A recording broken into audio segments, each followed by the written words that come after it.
केंद्रीय मंत्री अनुराग सिंह ठाकुर ने राहुल गांधी और ममता बनर्जी पर साधा निशाना। कहा, सावरकर के अपमान पर राहुल गांधी को देश नहीं करेगा माफ।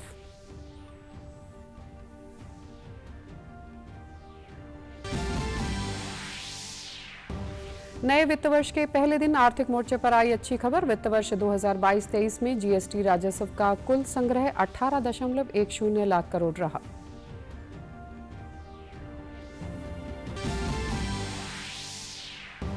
मुख्यमंत्री ने भिवानी में जनसंवाद कार्यक्रम में सुनी लोगों की समस्याएं। कहा, पुलिस विभाग द्वारा नीलाम होने वाले वाहनों की अब ऑनलाइन होगी बोली।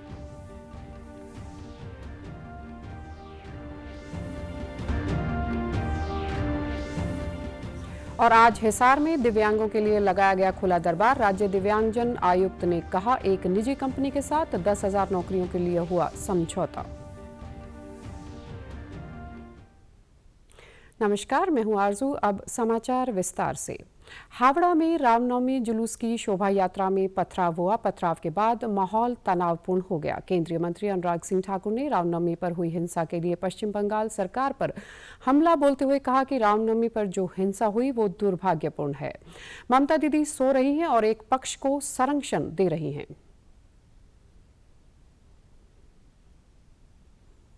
बम फेंकना, पत्थर मारना और शोभा यात्रा रामनवमी की रुकवाना, आगजनी करना, हिंसा फैलाना, उपद्रव फैलाना, ये ममता बनर्जी जी की नाक के तले हुआ है। कानून व्यवस्था कैसे चरमराती है, इसका सबसे बड़ा रोल मॉडल ममता बनर्जी जी है। और मुख्यमंत्री पक्षपात कैसे करता है, हिंदू विरोधी कैसे होता है, ये ममता बनर्जी जी में नजर आता है। एक वर्ग के साथ खड़े होकर हिंदुओं के खिलाफ हिंसा करने के लिए उकसाया कैसे जाता है, ममता बनर्जी जी के बोलों से नजर आता है। सब कुछ होता देखकर आंखें बंद कर लेना, मूंद कर बैठ जाना, यह ममता बनर्जी जी में नजर आता है। एक मुख्यमंत्री होकर एक पक्ष तक ही सीमित हो जाना और हिंदुओं के खिलाफ खड़े हो जाना, ये ममता बनर्जी में नजर आता है। ममता जी, थोड़ी सी तो ममता दिखाइए। कांग्रेस नेता और पूर्व सांसद राहुल गांधी पर निशाना साधते हुए अनुराग सिंह ठाकुर ने कहा कि सावरकर के अपमान पर महाराष्ट्र और देश राहुल गांधी को कभी माफ नहीं करेगा।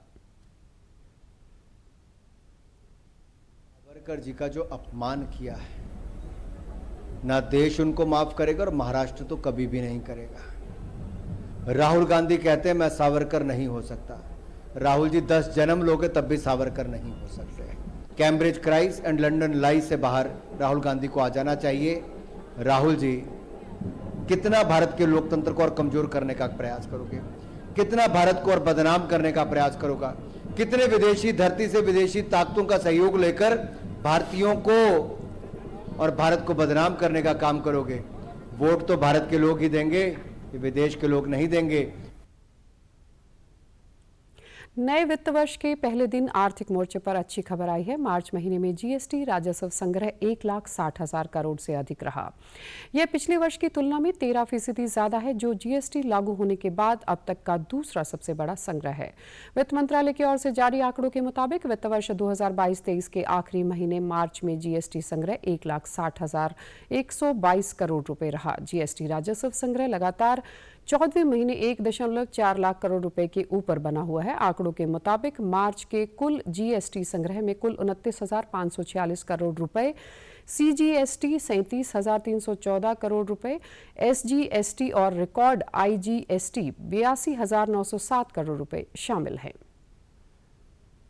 मुख्यमंत्री मनोहर लाल ने आज भिवानी जिले के खरक गांव से जनसंवाद अभियान की शुरुआत की। इस दौरान उन्होंने दादी सती जाबरे मंदिर में पूजा अर्चना की। मंदिर में माथा टेकने के बाद वे जनसंवाद कार्यक्रम में पहुंचे और हरियाणवी संस्कृति के प्रतीक चारपाई व मुड्ढे पर बैठकर लोगों की समस्याएं सुनी। इस दौरान गांव के सरपंच सहित आसपास के ग्रामीणों ने नहरी पानी, जोहर सौंदर्यकरण, स्वास्थ्य कार्ड, राशन कार्ड, रेल का ठहराव सहित विभिन्न मांगों को मुख्यमंत्री के सामने रखा। एक व्यक्ति की वाहन नीलामी की शिकायत के बाद मुख्यमंत्री ने पुलिस विभाग द्वारा नीलाम किए जाने वाहनों की बोली अब ऑनलाइन करने की घोषणा की।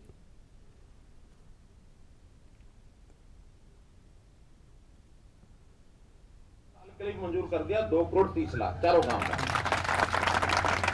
गांव का। लेकिन मुझे लगता है और बढ़ेगा, क्योंकि मेरे पास आबादी कम लिखी हुई, ये पैसा आबादी के हिसाब से आता है। अभी आबादी जैसे इसमें 2 ही पंचायतों की लिखी, 2 पंचायतों और तो 20 करोड़ हो जाएगा, डबल हो जाएगा, 4 साढ़े 4 करोड़ चारों पंचायतों में। अब छोटे छोटे काम, गली नाली तालाब ये जितने भी हैं उसमें सब करा सकते हैं, और भी जरूरत पड़ेगी तो कोई कमी नहीं रहने देंगे, ठीक है ना, इसमें कोई कमी आपकी रहने देंगे। पंचायती राज के काम तो सारे सरपंचों के हवाले कर दिए हमने। तो गांव का आदमी जो है बहुत शुद्ध सात्विक मन से होता है, आपके हाथ में एक ताकत दी है, उस ताकत का इस्तेमाल अच्छे कामों के लिए करना है। उन्होंने खरक गांव के विकास के लिए 2 करोड़ 30 लाख रुपए की घोषणा की। साथ ही गांव की 4 पंचायतों के लिए कुल 4 करोड़ से अधिक की राशि आवंटित की जाएगी। सीएम ने कहा कि अब गांव का विकास भी शहरों की तर्ज पर किया जाएगा। वहीं ग्रामीणों ने बताया कि मुख्यमंत्री ने समस्याओं और मांगों को सुनकर मौके पर इन्हें निपटाने के निर्देश दिए हैं।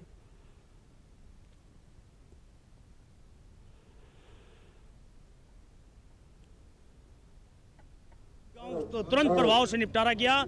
हमारे गांव के लिए 2 करोड़ 30 लाख की 2 पंचायतों के लिए ग्रांट देकर गए हैं और आगे 4 पंचायतों के लिए 4 करोड़ 60 लाख देने की घोषणा करके गए हैं। बहुत ही ज्यादा खुशी महसूस करते हैं कि सीएम साहब ने इतनी बड़ी हमारे को ग्रांट दी है।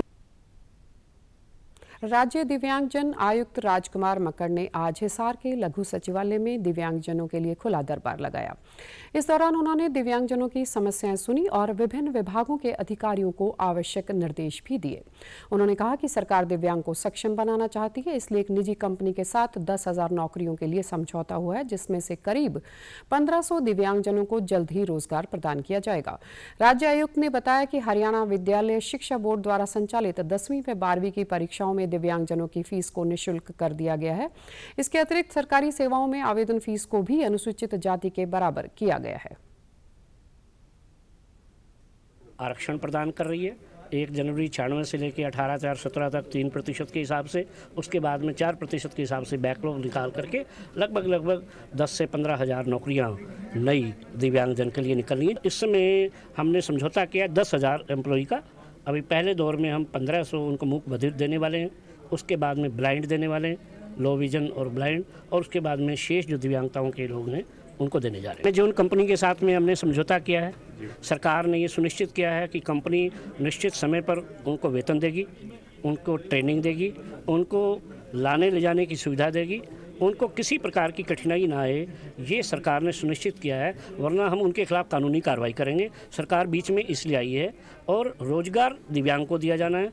मिनिमम वेजेज एक्ट जो है उससे अधिक ही वो वेतन देंगे और उनको प्रशिक्षण भी देंगे। युवा संगम के दूसरे चरण का ऑनलाइन पंजीकरण कल से पोर्टल के माध्यम से शुरू हो गया है। इसमें देश भर के 23 राज्यों और केंद्र शासित प्रदेशों के 1000 युवाओं के भाग लेने की संभावना है। इस पहल के तहत इस साल अप्रैल और मई के महीनों में एक्सपोजर टूर आयोजित किए जाएंगे। 45 से 50 के समूह में युवा एक साथ 2 राज्यों की यात्रा कर सकेंगे। ये पर्यटन, परंपरा, प्रौद्योगिकी और परस्पर संपर्क के 5 व्यापक क्षेत्रों के तहत विभिन्न पहलुओं का एक बहुआयामी अनुभव प्रदान करेगा। 18 से 30 वर्ष की आयु के इच्छुक युवा ebsb.aichte-india.org पोर्टल पर पंजीकरण करा सकते हैं। एक भारत श्रेष्ठ भारत के तहत युवा संगम पहल की अवधारणा अभी मंत्रालयों के सहयोगात्मक प्रयास के रूप में की गई है। इसका उद्देश्य लोगों के बीच आपसी संपर्क को मजबूत बनाना और देश भर के युवाओं के बीच हमदर्दी पैदा करना है। दिल्ली में केंद्रीय कानून मंत्री किरण रिजिजू ने IIFL जीतो अहिंसा रन को जवाहरलाल नेहरू स्टेडियम से हरी झंडी दिखाकर रवाना किया। इस रन में केंद्रीय मंत्री अनुराग सिंह ठाकुर ने भी हिस्सा लिया। इस दौरान अनुराग सिंह ने फिटनेस का मंत्र देते हुए कहा कि आपको यह बात हमेशा याद रखनी है कि फिटनेस का डोज आधा घंटा रोज, यह आधा घंटा आपको जीवन भर स्वस्थ रखेगा।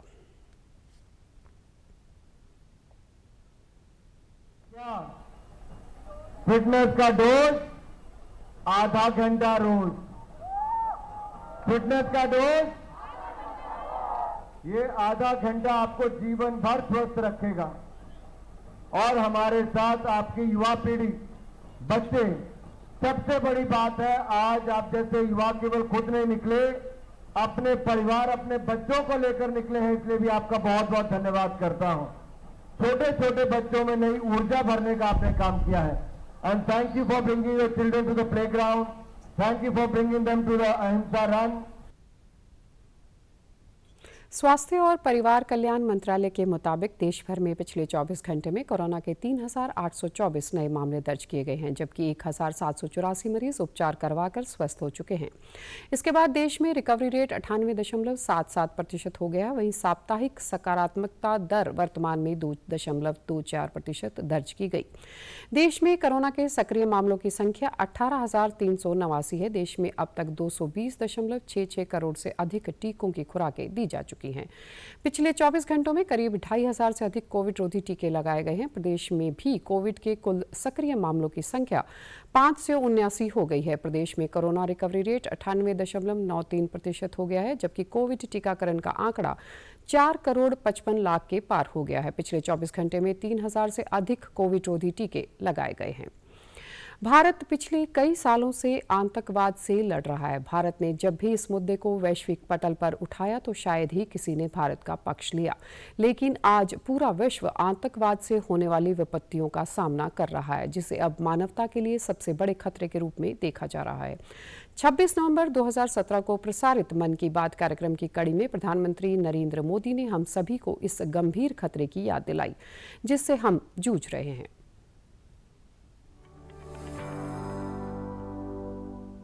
कुछ वर्ष पहले भारत जब दुनिया के सामने आतंकवाद की चर्चा करता था, आतंकवाद से भयंकर संकट की चर्चा करता था, तो दुनिया के बहुत लोग थे जो इसको गंभीरता से लेने के लिए तैयार नहीं थे। लेकिन जब आज आतंकवाद उनके अपने दरवाजों पर दस्तक दे रहा है, तब दुनिया की हर सरकार, मानवतावाद में विश्वास करने वाले, लोकतंत्र में भरोसा करने वाली सरकारें आतंकवाद को एक बहुत बड़ी चुनौती के रूप में देख रहे हैं। आतंकवाद ने विश्व की मानवता को ललकारा है। आतंकवाद ने मानवतावाद को चुनौती दी है। वो मानवीय शक्तियों को नष्ट करने पर तुला हुआ है और इसलिए अब सिर्फ भारत ही नहीं, विश्व की सभी मानवतावादी शक्तियों को एकजुट होकर आतंकवाद को पराजित करके ही रहना होगा।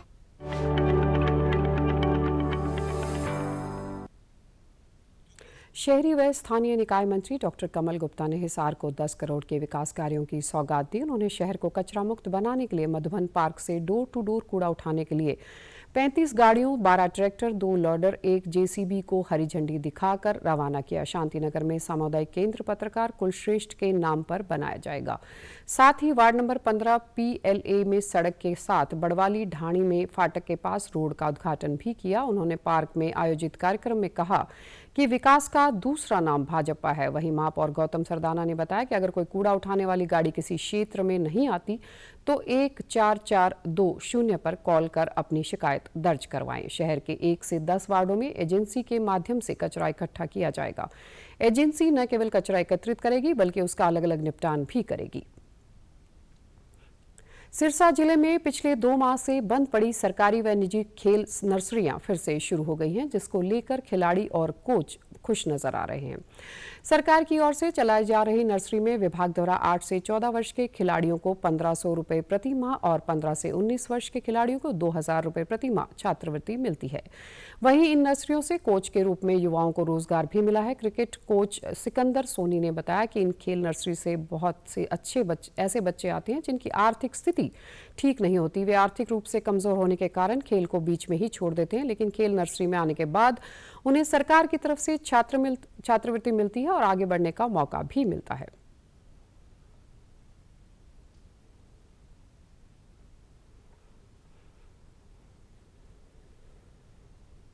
उनको हर महीने गवर्नमेंट 1,500 रुपये देती है और 15 से 19 साल के जो बच्चे हैं उनको 2,000 रुपये गवर्नमेंट पे करती है।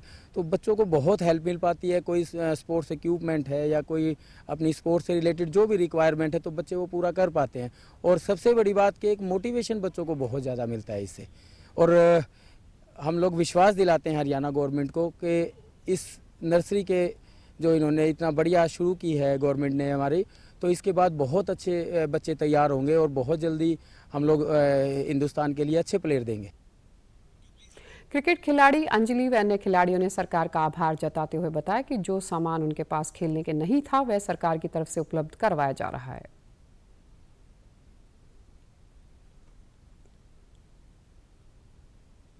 ने जो भी हमारे लिए एकेडमिक खोली है लड़कियों और लड़कों के लिए वो बहुत अच्छी है। जैसे कि अब जो नर्सरी की स्कीम खोली लगाई है हरियाणा सरकार ने, हमें प्रति माह 2000 रुपये मिलते हैं। नर्सरी के कारण मुझे बहुत सहायता मिली है, क्योंकि मुझे इससे घर पे डिपेंड नहीं होना पड़ता, और गेम के अंदर बहुत इक्विपमेंट्स लाने के लिए गेम में, और नई स्किल मेरे को कुछ लाने के लिए उसमें बहुत वो सहायता मिली है। पहले कम डाइट खा पाता था, अब और डाइट खा रहा हूँ, नर्सरी मिली है और अच्छी डाइट खा के और मैं एक अच्छा मीडियम पेसर बनूँगा। सरकार बहुत अच्छा कर रही है। अब खबरें फटाफट।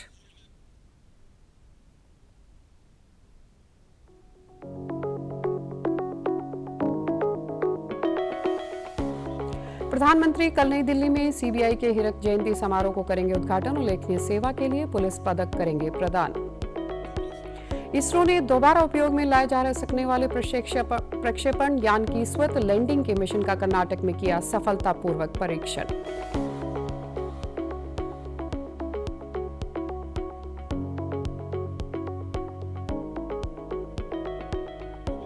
मुख्यमंत्री ने ऑडियो कॉन्फ्रेंस से मेरा पानी मेरी विरासत योजना के लाभार्थियों से किया संवाद। लोगों से जल संरक्षण करने का किया आह्वान।